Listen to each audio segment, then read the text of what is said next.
Bab 471. Pengorbanan darah. Oh. Eric Kin mengangguk dan mereka berdua tidak berbicara lagi. Tuan Muda Pan yang berada tidak jauh, tiba-tiba menjadi marah. Dia berkata dengan dingin, "Aku menyuruhmu keluar, apakah kamu tidak mendengar itu? Apakah dia tidak melihat kami tidak ingin berbicara dengannya?" Eric Kin berkata, "Aku rasa otaknya tidak berfungsi dengan baik." Davison Su mengiyakannya. Tuan Muda Pan ini tiba-tiba menjadi marah, dia memukul meja dan meja itu tiba-tiba pecah. Di saat yang bersamaan, beberapa penjaga di sekitarnya datang dengan pisau baja di tangan mereka. "Bunuh mereka berdua!" Tuan Muda Pan berteriak dengan marah. Para penjaga berteriak dan pisau baja di tangan mereka mendekati kepala Eric Kin. Kretek. Pisau baja itu jatuh ke kepala Eric Kin dan langsung pecah menjadi dua bagian. Para penjaga ini tercengang, sebelum mereka bisa bereaksi, mereka langsung terlempar jauh oleh sebuah energi.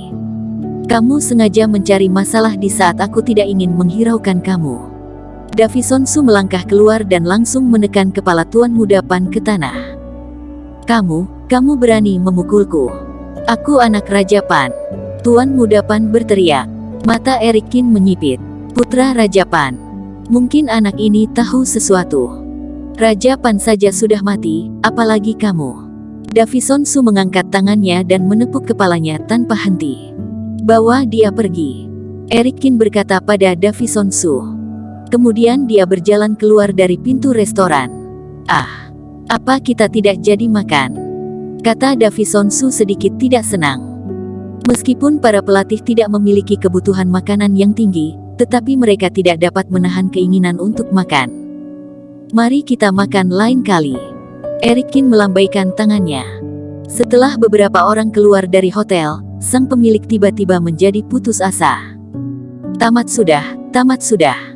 Dia duduk di tanah dengan wajah sedih.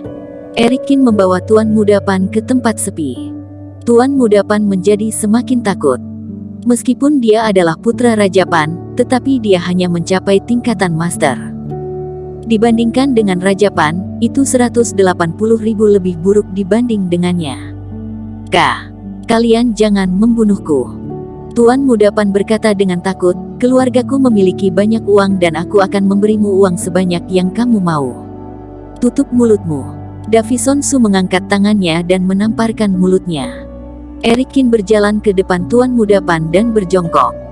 Dia tersenyum dan berkata, "Jangan takut, aku tidak akan membunuhmu, aku hanya ingin menanyakan beberapa hal." "Sobat, silahkan katakan. Aku berjanji akan memberitahumu segalanya." Tuan Muda Pan ini terlihat seperti pria-pria brengsek di luar sana. Eric Kin berkata, "Berapa tahun ayahmu berada di puncak Superior Master? Dan juga, berapa banyak Superior Master yang dimiliki Lai Yang Zong? Berapa umur hidup rata-rata mereka?" Tuan Muda Pan menelan ludah dan dengan cepat berkata, Aku tidak tahu. Sejauh yang aku ingat, ayahku adalah seorang Superior Master. Sedangkan Lai Yang Zong, hanya ada 7 orang Superior Master dan rentang hidup rata-rata hidup mereka sekitar 80 tahunan. Rupanya ini benar-benar pengorbanan darah."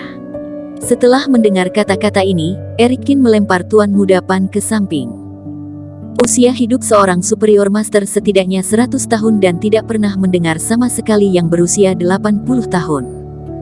Pengorbanan darah adalah metode yang sangat jahat, seperti penguburan massal di zaman kuno. Tapi, siapakah orang yang mengatur pengorbanan darah ini? Metode apa yang dia gunakan untuk menyerap Reiki? Apakah Raja Pan? Mustahil. Dia tidak memiliki kemampuan hebat itu.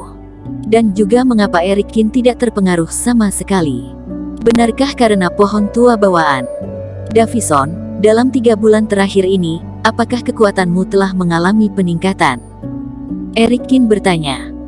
Davison Su menggelengkan kepalanya dan berkata, "Tidak, aku jelas merasa bahwa aku sudah menyentuh langit-langit terobosan kapan saja, tetapi setiap kali itu hanyalah ilusi. Dengan kata lain, dalam 3 bulan, kekuatanmu tidak mengalami peningkatan sedikit pun." Eric Kin menyipitkan matanya. "Benar," Davison Su mengangguk. Eric Kin menghela nafas panjang, Sepertinya ini tidak ada hubungannya dengan pohon tua bawaan. Sobat, apakah aku sudah boleh pergi? Tuan Muda Pan bertanya dengan suara rendah. Erikin menatapnya, lalu dia mengangkat jarinya dan memasukkan sinar kerohanian ke dalam benak Tuan Muda Pan. Tuan Muda Pan hanyalah seorang Grandmaster dan kerohaniannya hampir tidak mungkin disembunyikan di depan Erikin. Dalam waktu singkat, Erikin menjarahnya dan melihat semua kenangan di benaknya. Sayang sekali tidak ada memori berharga di dalamnya. Sepertinya itu tidak ada hubungannya dengan Raja Pan, kata Erikin dengan suara yang dalam. Kak, tolong ampuni aku. Tuan Muda Pan ini sangat takut hingga dia hampir buang air di celana. Melihat tampangnya yang lemah, Erikin mengerutkan keningnya dan berkata, seorang pria besar lahir di dunia, memegang pedang sepanjang 3 kaki untuk melintasi dunia, akan tetapi mengapa kamu begitu lemah? Bagaimana mungkin Tuan Muda Pan masih memedulikan hal ini, melainkan dia hanya terus bersujud memohon ampun. Pergilah. Erikin menendangnya dan melambaikan tangannya dengan tidak sabar. Tuan Muda Pan buru-buru merangkak dan berlari. Guru, ada apa? Davison Su melihat ekspresi serius Erikin dan tidak bisa menahan diri untuk tidak bertanya. Erikin mengerutkan kening dan berkata, apakah kamu ada merasakan bahwa negara Pan ini agak aneh? Tempat ini jelas-jelas sangat cocok untuk latihan, akan tetapi hanya ada sedikit orang-orang ahli dan hampir semuanya hanya berada di tingkatan master. Aku juga merasakan keanehan ini. Davison Su mengangguk, awalnya aku pikir mereka terlalu bodoh, hingga aku merasakannya sendiri. Erikin melirik Davison Su tanpa berbicara. Entah itu adalah Superior Master, Grand Superior Master atau Pertapa Abadi, itu semua tidak layak untuk disebutkan. Hanya dengan melangkah ke dalam keadaan transformasi, kita dapat dianggap memasuki tingkatan dasar dunia Pertapa Abadi. Sekarang Grand Superior Master saja sudah begitu sulit untuk dicapai, hal ini dikarenakan perubahan lingkungan pada saat ini. Jika pada era banyak Reiki, seperti Jeksu, Teddy dan lain sebagainya, maka dapat dengan mudah masuk ke tingkatan Grand Superior Master. Meskipun Reiki negara Pan tidak sebanding dengan dunia Pertapa Abadi, itu cukup untuk mendukung para pelatih untuk memasuki Grand Superior Master. Dengan kata lain, tingkatan Reiki di sini sudah cukup untuk melahirkan seorang calon Grand Superior Master. Jika itu benar-benar pengorbanan darah, mengapa aku tidak terpengaruh? Erikin menyentuh dagunya, apakah karena fisik yang istimewa? Dia mendengar banyak orang menyebut fisik emas ajaib, tetapi dia tidak tahu banyak tentang hal ini. Pada saat ini dia tidak dapat memikirkan kemungkinan lain, Erikin pun mulai mencurigai keunikan tubuhnya. Davison, kemarilah. Erikin memanggil Davison Su. Davison Su berjalan ke depan dengan ekspresi ragu-ragu dan mengarahkan pandangannya pada Erikin. Pada saat ini, Erikin menggerakkan nafasnya dan jejak darah mengalir keluar dari tengah alisnya. Darahnya keluar dan langsung jatuh ke tengah alis Davison Su. Guru, apa ini?